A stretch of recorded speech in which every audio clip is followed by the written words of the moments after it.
went and dug this out of storage a little bit ago, and I mean, it's got some memories for me, which is kind of partly why I dug it out. Reminds me of the good old days when this was kind of, well, it wasn't technically my first second instrument, it was my second instrument, but it was the one that kind of got me off on my journey of being obsessed with wanting to play all the, not all the instruments, but all the particularly interesting ones. But part of it was because of the aspects in which this kind of is the perfect second instrument. And that's why it got my attention so much and got me so excited, got me addicted to the idea. So I just went and jotted down a couple of points of why, what it is about this instrument that I think makes it perfect for somebody who's plays an instrument, loves music, but hasn't tried other instruments, and why this is kind of a perfect entry point into that world. So for those who don't know, it's called the tin whistle, aka the Irish penny whistle. It's kind of the heir of ancient flutes, you know, back in before the modern instruments, and it's very similar as well to the what we now call the recorder, which you may have played in school, and which is basically the same as the Renaissance flute, which became the classical flute and became much more complicated. I've also got a recorder right here. You can see kind of the difference and similarity. This is a plastic recorder I bought off Amazon. So very similar instrument, just a little bit more steps to playing the recorder than playing the tin whistle. So tin whistle's a good go-to because it's a little simpler, a little smaller, a little, you know, slighter profile, that kind of thing. So what is it that makes it so easy to get started? Well, for one thing, there's, how many buttons have we got here? 6. So, you know, and not only are there so few buttons, but if you want to play a scale, you know, on the piano, if you want to play a D major scale, you got to go, okay, so you're telling me to play these notes, okay, I can do that, but then somebody has to tell you, well, wait a minute, okay, so these are the 2 white notes, now you got to play a black note, and don't ask me why, because I know you don't want to hear the theory yet, but, you know, just keep playing white notes, now you got to play another black note, you know, so it's a little complicated for a beginner. Whereas on this old thing, you know, basically you just put down all your fingers and then start taking them off one by one.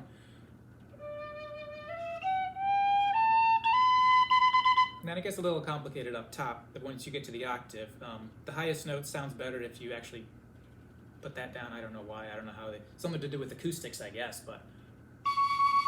And then to play the highest note, you could, if you blow harder, you get to the next octave, so you could just try that, put them all down. But usually what you would do is you'd do this one. So.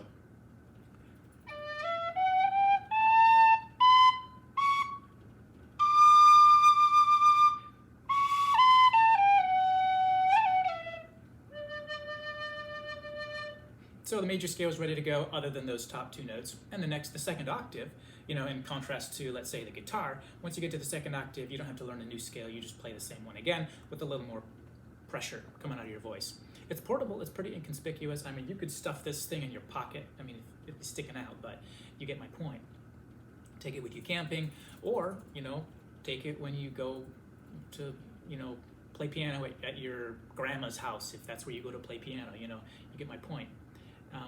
And it's also small enough to, I mean, you can't, in contrast to the harmonica, you can't actually, you know, use one hand for this and use the other hand for this. That's what's cool about the harmonica, but you can kind of, you know, it's small enough to where you can do some basic stuff.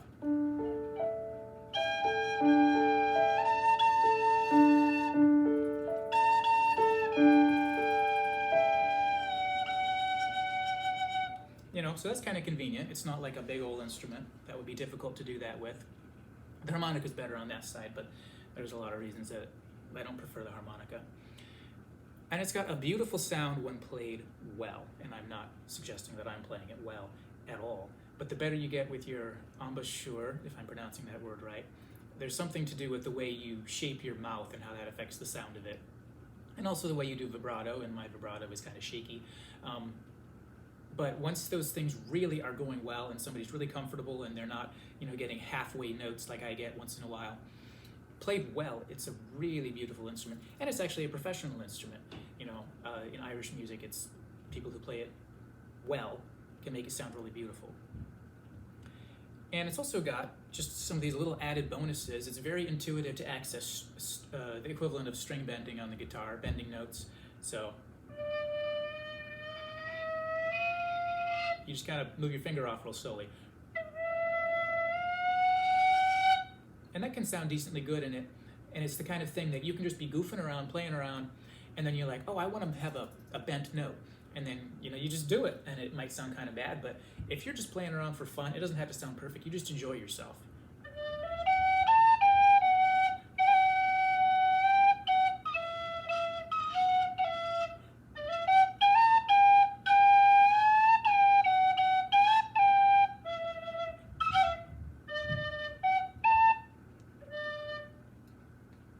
Some points of difficulty that I think some beginners might struggle with. It does take a little bit. Every instrument's got some amount of learning curve.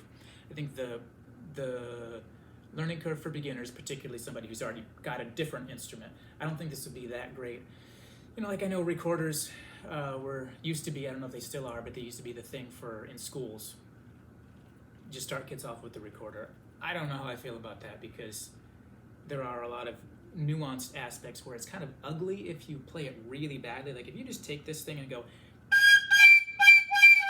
like, oh, I don't know if kids are really going to enjoy going around with a recorder or a tin whistle who haven't already played another instrument, who don't already have some appreciation of music as something that you make, that kind of thing. But anyway, if you're a beginner but you've played another instrument, some things that you might have a little bit of difficulty with are, number one, I think the biggest problem, like I've bumped into people, is just kind of not covering the holes completely.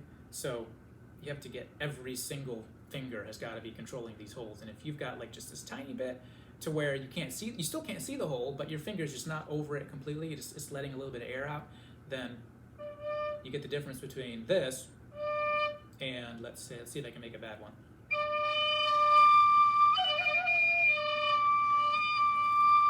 Stuff like that.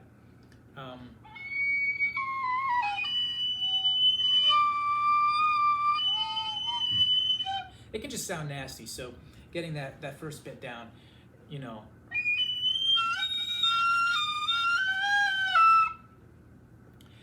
working on embouchure, if I'm pronouncing that right, and I never took a course or anything. I just kind of tried to figure out what sounds better, and I still don't know exactly, to what extent I'm doing that right, to what extent I could make it sound better, but it definitely affects the sound, how you shape your mouth, it seems like. Developing a vibrato and smooth legato or detached notes. This is the kind of stuff when you browse around online, I'll hear people talking about this. For me, it kind of came intuitively. My vibrato is a little shaky, but it's because it's just for fun. It's fine.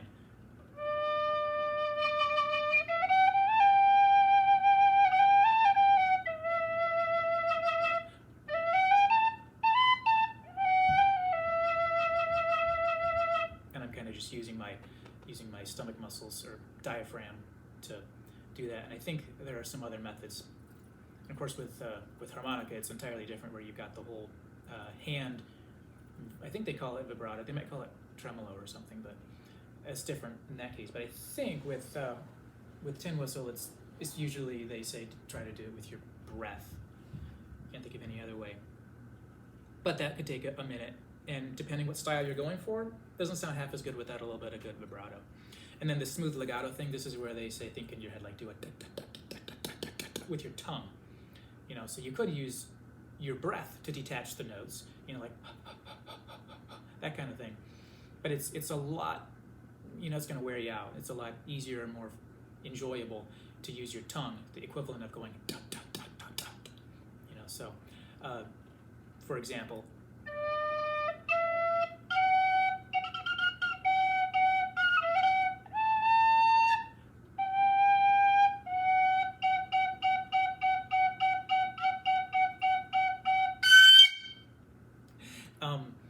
here's an example of with you trying to use your breath, which I don't do, so let's see if I can even do it.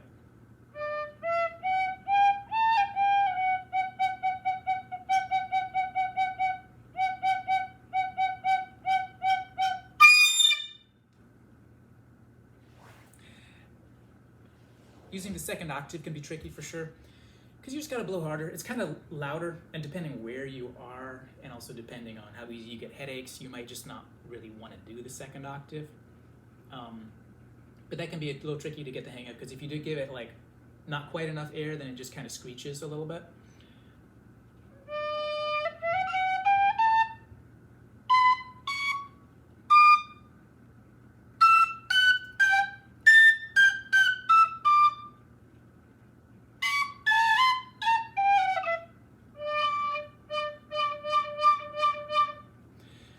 I'm still trying to figure out the whole mouth shape thing and how that fits in.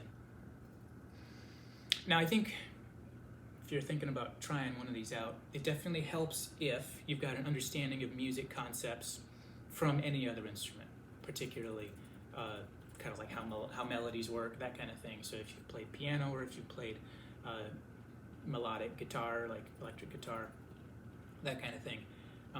If you're a singer, breath control will help a lot, which that's something I didn't even think about until recently. For pianists, finger movements are very similar to your right hand in the C major or A minor scale. It's very similar. Now, of course, we're in a different key. We're in D.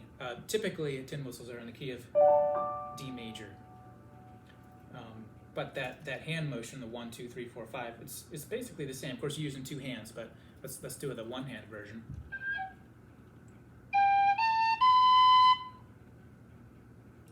With the left hand, so in my left hand, I might,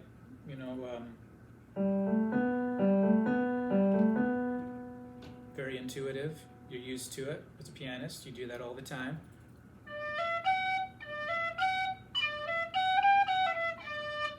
So that's a bit of an advantage. You've got some of that muscle memory already going a little bit. It's just the only difference is how far apart your fingers are, all that kind of stuff.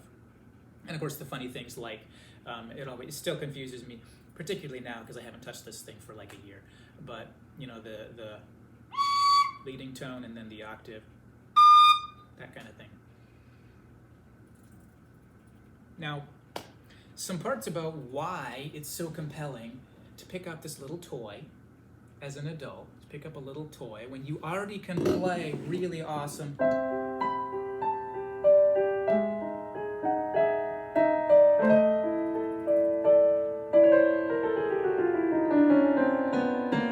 who needs to pick up a toy when you can actually play an instrument?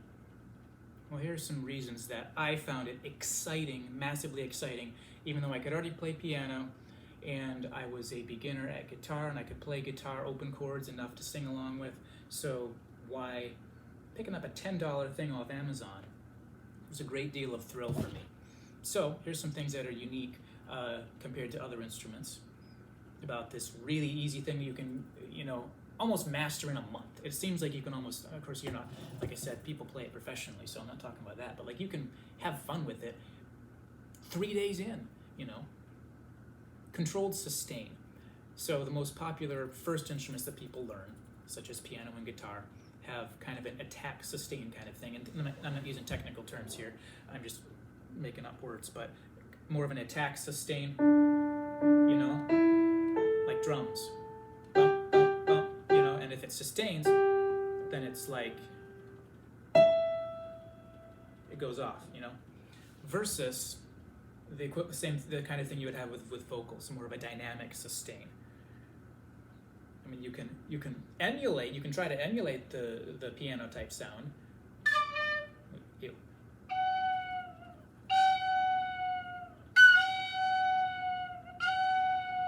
But that's not really how it goes. It goes more like this.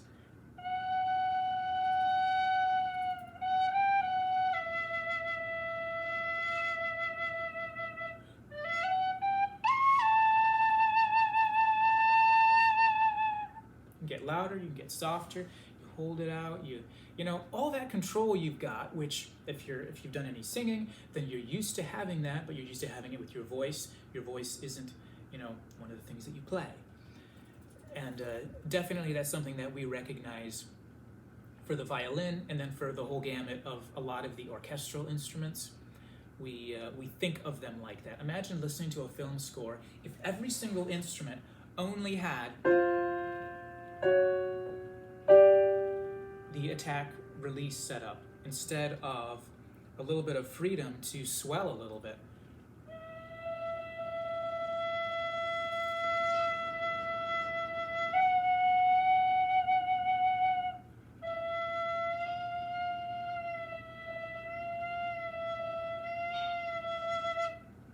I was trying to do that half step, didn't quite work, and then I thought, okay, well, I gotta, yeah, and that's something that back when I would play it a little more just for fun, I would you kind of do it in passing, those slides. If I was going to go back to this instrument and actually, practice it, which I never actually technically practiced this instrument, I just played with it for fun. But if I was going to, I would try and master those half steps, because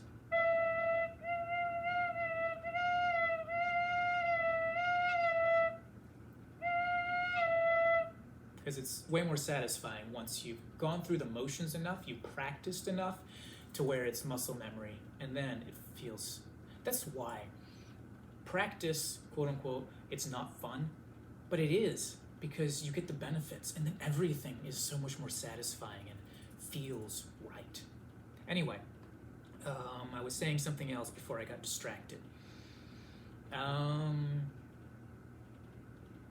Anyway, more of a dynamic sustain is really cool if that's not, if you don't already play an instrument such as violin that has that. Even like for me as a someone who's done a lot of singing, it's very different when it's an instrument. And then just the sound of it. I think the sound is really cool. The tin whistle can have a very poignant, lonely sound, or a quaint, ancient sound, or a comforting, just kind of old-fashioned sound, all depending on the context you're playing it with, and how many accompanying instruments you might have. Let's say you're recording and playing with yourself, or let's say you're playing with a friend. And also depending on how it's played, there's a lot of different styles. You can take the more traditional, like Irish style, which we associate with it, with a lot of particular kinds of grace notes thrown in there and a very like folk kind of sound. Or you can make it sound really classical, which is kind of the direction I more tend to go, I think, just because that's more the way I'm wired. And other different stylistic approaches. But those are the particular sounds that you don't get particularly out of the piano. Even if with an electric keyboard, you change the instrument. Unless you've got like an expression pedal and a really good setup, generally speaking, you're not going to get the same kind of unique experience out of any kind of keyboard. And certainly not out of, let's say, a guitar. And plus, it's just the novelty of the fact that it actually is a different instrument. And you can also play with yourself. If you only play one instrument, this is kind of getting something like this is a cool little entryway into the world of recording yourself playing with it, or hanging out with a friend. He plays the instrument that you both play, such as piano or guitar, and you play this other thing that you just learned, because you just learn instruments. That's new territory. If that's new territory, then that's pretty cool. Some similar instruments, like I mentioned at the beginning, the recorder is almost the same instrument. It has a bit of a cleaner sound, and it's a little more complicated to play because there's a couple more holes, or maybe it's just one more hole. Back in the old days, it was known as the flute. It was the flute of the medieval/Renaissance period.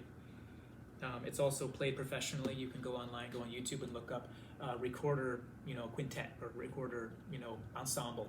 And people, it's amazing. I love listening to proper, professional recorder music, because it just sounds like, it's what I think of when I think of really beautiful medieval sounding music.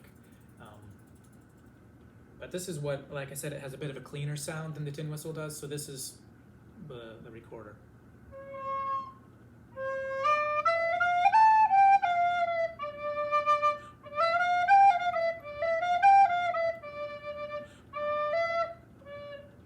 And there's an extra thing at the bottom, so you got to pay more attention. And there's also a thumb hole right there.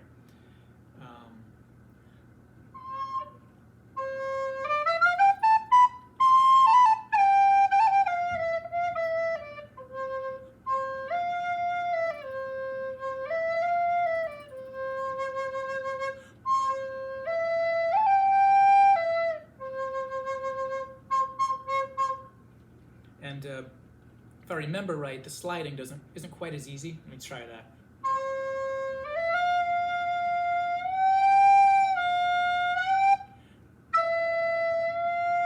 No, it's about the same. It's different with these bottom ones that have 2 holes. Yeah, so this is another instrument that is played. It's beautiful when it's played professionally.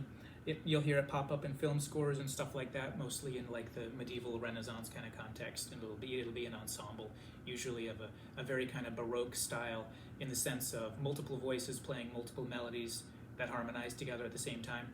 That very distinct sound, which I love. You might associate that particular kind of thing with like Bach, so the kind of thing of, let's say,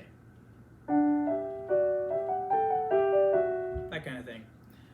Only with 3 or 4 voices going at once. So clearly a sheet music kind of thing. People aren't going to improvise that unless they're really good and they really can read each other's minds, as they play together. Another instrument that's very similar, which I don't have one of, is the melodica, but you hold it the same way. The only difference is it's this little thing with actual keyboard keys on it, and you hold it up and da da da da da da, and it sounds like a harmonica because it's powered by the free reed, the same tiny little reed type thing that powers the harmonica. So it's basically a harmonica with keys, but in terms of it being the portable thing where you just use your fingers and it's intuitive like that, the melodica is also a very similar instrument, but it's got that free reed sound, so it sounds like a harmonica or an accordion, that kind of thing. And if you're not a big fan of that sound, I'm just not a big fan of that sound myself. So yeah, so that's why I fell in love with it. I haven't touched it for a long time, partly because I'm playing other stuff. Once I started playing electric guitar, once I started playing violin a little bit, and I don't know, I guess I lost interest. I suppose really what happened was when I was really, really busy, and I actually had this, I wanted to learn to read sheet music for it, which I don't particularly do that. I more improvise with it. But I used to be able to read just basic stuff with it. But anyway, I had it on my list for, I was going to learn piano, I was going to keep learning guitar, and I was starting drums at the time, and I had this on my list for like practicing sheet music. And I was so busy, and it was kind of in that space of the stuff you do because you have to, So that I suppose that kind of killed my delight in it, and eventually it fell off from there, and then it just fell off the cliff entirely, until the point where I would pull it out maybe once a year or so, just for old time's sake, which is kind of where it is now, but I'm kind of pulling it out, and I'm kind of thinking about things and remembering how much I loved it when I first bought it. I forget whether I got a harmonica first or I got this first. I found the harmonica fascinating just because of the quote-unquote the keyboard layout, the layout of the notes, and I enjoyed it for a while, but it's really kind of maddening if you're trying to play a melody on the harmonica and there's certain notes that actually aren't available. I think 2 or 3 notes. But if you have a classical music melody kind of mindset and you want that note and it's not there, and bending notes on harmonica is insane. There was a period of time when I thought, are people just pulling everyone's leg, and it's actually impossible, But so that's why, and then plus I was never a big fan of the free reed sound, so that's why harmonica, I lost interest in that. But the tin whistle, I maintained interest in for a while just because I was so captivated by the sound of it. So, all right, I'm just gonna play a little something and then say sayonara.